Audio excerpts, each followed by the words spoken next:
Engelliyoruz.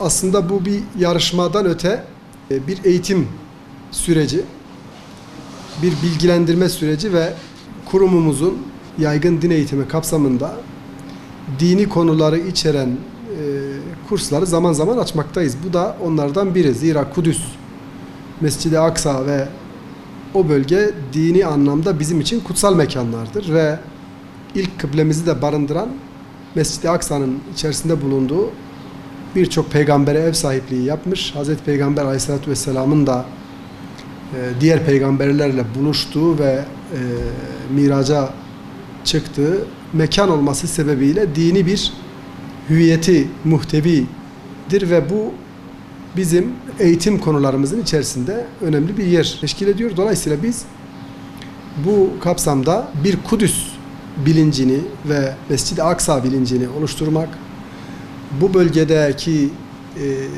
dini varlığın bizim için manevi değeri olan kutsal mekanların niçin değerli olduğu, niçin Müslümanların orayla ilgilendiği, niçin Müslümanların bu bölgeyle ilgili hassasiyetlerinin olduğunu ve bizim için Mescid-i Aksa'nın, Kudüs'ün, Gazze'nin, o bölgenin ne anlam ifade ettiğini aslında insanlara anlatmak amaçlı bir eğitim süreci. Bu eğitim sürecinin neticesinde de eğitime katılan katılımcılara bir sınav yaparak aldıkları eğitimin neticesinde neler öğrendiklerini tespit etmek ve eğer gerçekten bu eğitime devam etmişlerse ve iyi bir performans göstermişlerse neticesinde müftülüğümüzün, kurumumuzun belirlediği bir ödülle ödüllendirilmeleri söz konusu olacak. Dolayısıyla bir yarışmadan öte aslında bir eğitim sürecidir, bir eğitim programıdır. Yaklaşık 40 saatlik bir eğitim programı ve bu 40 saat süresince katılımcılar, kursiyerler diyelim, Kudüs, Mescid-i Aksa, Filistin ve bu bölgede Müslümanlar için ne anlam ifade ediyor bu bölge? Bu bölgeyi içeren, bu bölgenin içerisinde bulunan mekanların, işte Kudüs'ün, Mescid-i Aksa'nın, Kubbetü Sahra'nın ve diğer kutsal mekanların bizim için ne anlam ifade ettiğini biraz anlatmak, öğretmek. Daha doğrusu bu bölgenin tarihten itibaren Müslümanlar için nasıl bir yer olduğunu insanlara anlatmak, bilinçlendirmek. Yani sadece bir slogan atarak Filistin'e sahip çıktığımızı gösterme değil, bunun yanında insanlarımıza Filistin'e dair hem yanlış anlaşılmış, yanlış algılanmış, yanlış anlatılmış bilgileri tasih etmek, düzeltmek, hem de insanımıza Kudüs'ü, Mescid-i Aksa'yı, Filistin'i, Gazze'yi, bizim için kutsal olan bu toprakları ve bu toprakların içerisinde bulunan mekanları anlatmak amaçlıdır. Ben bu konuda bir eğitim süreci ile sınırlı kalmamamız gerektiğini, topyekün bir bilgilenme ihtiyacı duyduğumuzu söylemek isterim. Çünkü Müslümanlar Mescid-i Haram'ı biliyorlar, Mescid-i Nebevi'yi biliyorlar. Müslümanlar o bölgeyle ilgili daha fazla bilgiye sahipler çünkü hac gibi bir ibadet var ve farzdır Müslümanlar için. Yine umre gibi bir ibadet var. Sevgili Peygamberimiz Aleyhisselatü Vesselam'ın sünneti olarak yaşanan.